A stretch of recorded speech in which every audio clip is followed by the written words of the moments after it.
And we're live. Yeah. Yes. Are you guys all the way back up to a full-fledged cable subscription worth of apps on your fucking smart device? Disney Plus, I'm glad you brought that up. Disney Plus, right. Netflix, Hulu, and ESPN Plus are my current subscriptions. Kyle, you wanted to jump in. All right. So do you have HBO Max, Woody? No, but I did hear an announcement today. I think that's where you're headed. Let me read the announcement. From the Warner Brothers will release its entire 2021 slate of films on HBO Max the same day they hit theaters. This is going to include Dune, Matrix 4, Mortal Kombat, Godzilla vs. King Kong, The Suicide Squad, Tom and Jerry, and many more. Basically every Warner Brothers film that hits theaters this year will hit fucking HBO Max the same day. At no additional cost. I love it. So HBO Max, in my head, I could be wrong on this, but I always viewed it as like one of the other ones, right? You don't get HBO Max unless you already have Netflix and probably Amazon Prime. They divided it. They divided it with the Go and the Now. They really fucking shot themselves. I hear in the you. foot It's there. it's confusing to me. I don't know how they stack rank, which ones I'm supposed to get, etc. And HBO Max, to me, you remember your Morgan is a good fourth car. HBO Max is a good like fifth or sixth streaming service, right? Fifth subscription. But now that it's going to have it's no longer old movies you want to rewatch or something that caught your interest 2 or 3 years ago that you never caught. It is now new releases, current events in terms of media. It bumps it way up the list. Well, they got to do it. They got to. It's probably. I bet you the movie houses are subsidizing it. You know what I mean? Because they're probably not having to pay the theaters. You know, they don't have to, or obviously, however, how does that ecosystem work? Wait, who pays who there? The movie theater pays them. They have to buy the film. So do you think HBO is buying the film from Universal or from Warner Brothers? Warner Brothers. How do you think that works? They're paying Warner Brothers a huge amount. They must be to get the rights to these films on opening day. And it would never have happened if it weren't for COVID, because the movie, the theater industry is suffering so much. Like profits are down. I don't remember the exact numbers, but it was like 4 billion to 300 million or something. So Kyle, prediction. But here's a question though: without opening day, and Woody, I'll let you have your prediction time. Before that, without opening day, without an in-person opening day, does fucking opening day mean anything? Nope. Other than you can go back to Twitter and comment about it that day or whatever the fuck. It just doesn't. Who gives a shit if it's opening day, if it's streaming at your house? Watch that shit on Tuesday. Who cares? I still really prefer going to a theater. As soon as I can again, I will. But this is going to be awesome. So I've said for a while that telecommuting, the advances, if you call them advances, I think a lot of people would, are not going to go back. They'll have a hard time explaining to Taylor that he can't do his job from home sometime in 2022. Yeah, right. They certainly will. He's like I have been doing. No. Right. I think he's going to have a I'll huge just go to Twitch. Fuck you. Long-term effect on commercial real estate. Right. That's not going to change soon. Buying patterns from mom and pop were already shifting to internet, but I think that is not. It's going to be durable. That's not going to go away.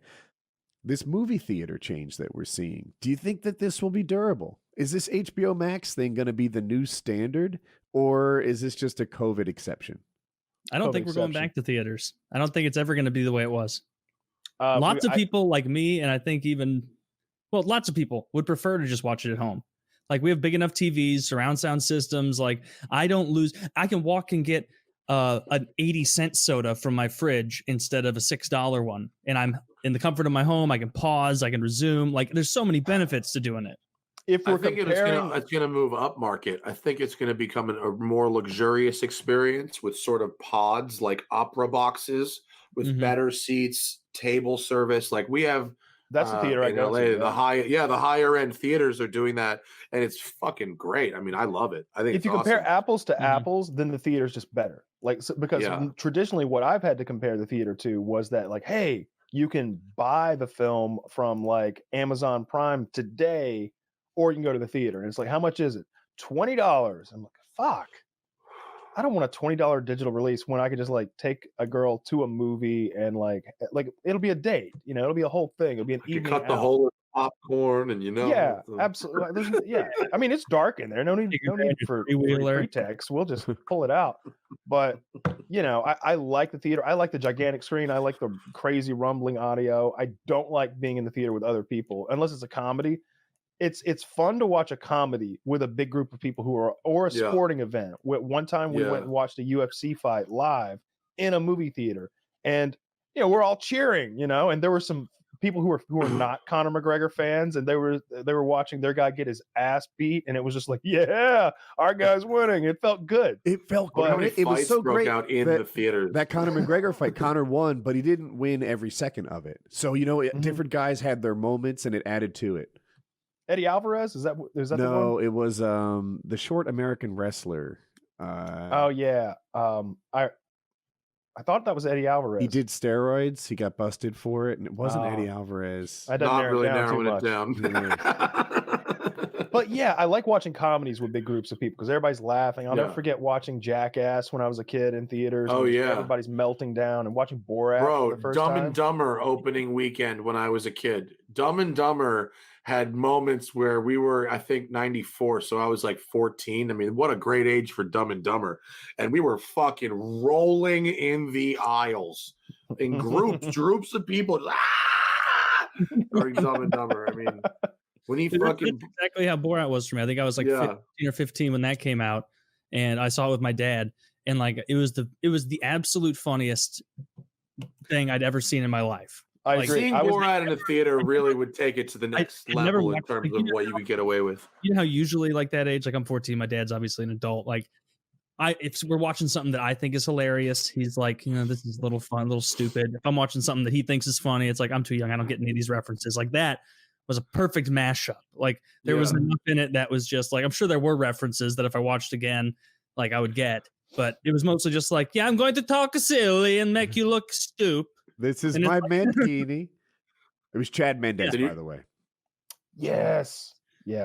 Chad. Did you see the new Borat? It was pretty. It was interesting. I didn't see make it all the way through. Reviews around here.